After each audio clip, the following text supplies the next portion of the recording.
सब लोगों को जय सिया राम। तो फाइनली आज वो दिन आ गया जिस दिन के लिए हम लोग अभी 5 दिन से इतना कुछ तैयारी कर रहे थे, जनेऊ का दिन। तो जनेऊ के दिन में पहले तो सुबह आम और महुआ के शादी करवाने जाते हैं और उसके बाद इवनिंग से मतलब पूजा तो सुबह से स्टार्ट हो जाता है। मातृकक पूजा होता है पहले भगवती के आगे, फिर उसके बाद मरवा में बहुत सारे पूजा होते हैं और बहुत सारी तैयारी होती है। और उसके बाद जिस बच्चा का मतलब जिस बरुआ का जनेऊ होता है वो सबसे भीख मांगता है।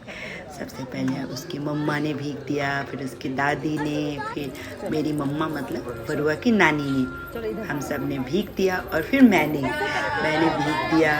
और उसके बाद फिर बरुआ के बाल जो थे ना वो कट गए और फिर उसको नहला धुला के नए कपड़े पहनाए गए और नए कपड़े पहनाने के बाद फिर से उसको मरवा में बिठाया गया। और फिर मरवा में जब वो बैठ जाता तैयार होके तो सबसे पहले उसकी मम्मा यानी मेरे बाद वाली सिस्टर जिनका बेटा का जन्म था उन्होंने उसका चुमान किया। और चुमान करने के बाद फिर मेरी मम्मी ने और फिर बहुत सारे लोगों ने किया। फिर मेरा टर्न आया चुमान करने का। मुझे चुमान करना इतना पसंद है और फिर मैंने उसका चुमान किया।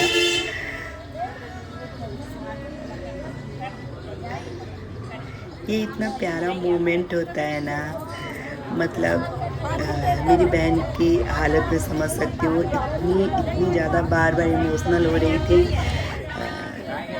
और हम सब भी इमोशनल हो रहे थे। बहुत खुश भी थे कि सारे फंक्शन इतने अच्छे से निभाए, जबकि बारिश बहुत हुई थी। बहुत सारे मतलब बार हर दिन शाम को इतनी बारिश हो जाती थी कि सब कुछ मरवा और सब कुछ दोबारा ठीक करना पड़ता था।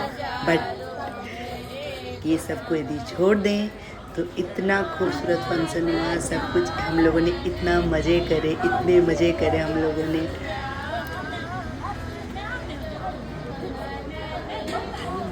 और मैं उसको बहुत सारा ब्लेस कर रही हूँ, कंग्रेचुलेसन बोला मैंने। थोड़ा साड़ी का पल्लू हटाना आगे से, कोई बात नहीं।